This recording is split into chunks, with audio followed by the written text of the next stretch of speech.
Alchemy and a Cup of Tea by Rebecca Thorne. Read for you by Jessica Threet.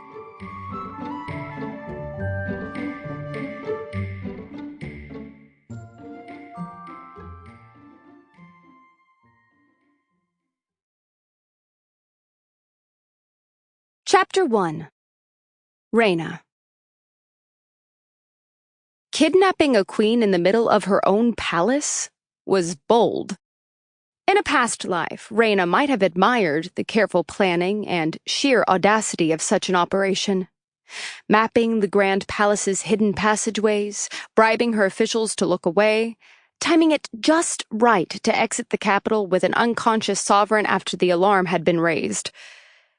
Reyna missed all of that, for obvious reasons, but she'd thwarted enough royal abductions to surmise how this one must have gone.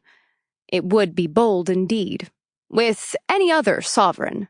However, Reyna wasn't any other sovereign.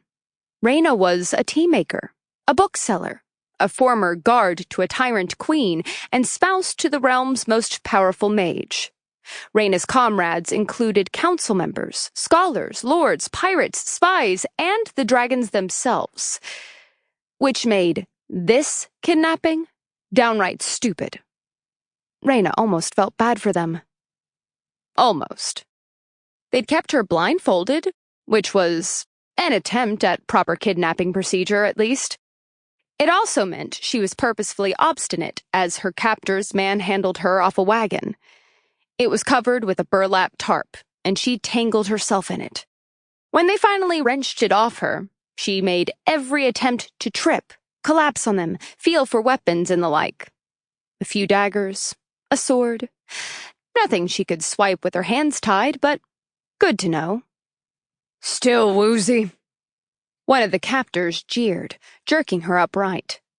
Reyna didn't deign to respond to that. Instead, she assessed what she could of her surroundings.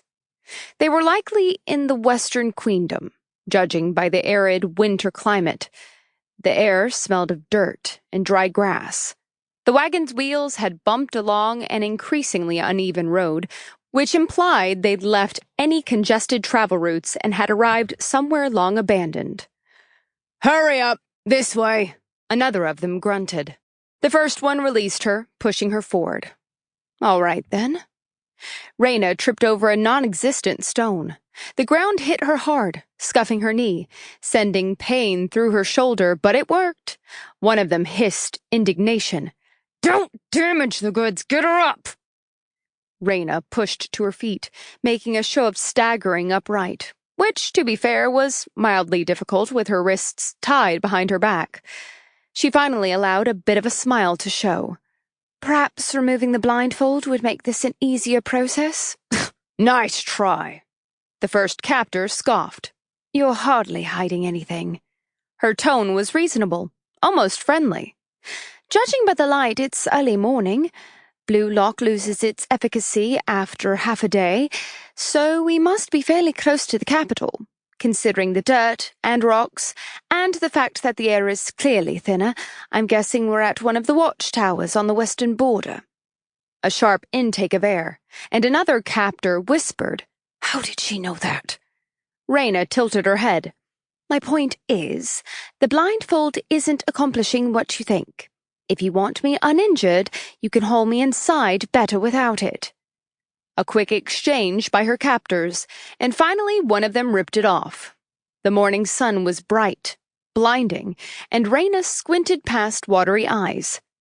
Sure enough, a squat watchtower, decaying from centuries of disuse, loomed before her. Inside, Queenie. Your wish is my command, Reyna replied, her eyes cutting across the grounds. 5 people patrolling, potentially 6 if one was covering the back of the watchtower. 6 additional captors stood armed to the teeth, watching as she was hauled toward the door. Another one urged the donkey and wagon toward a squat hill, where a few pine trees offered coverage from above, which implied, at least subtly, that they were anticipating overhead surveillance. Not unwise. Sample complete. Ready to continue?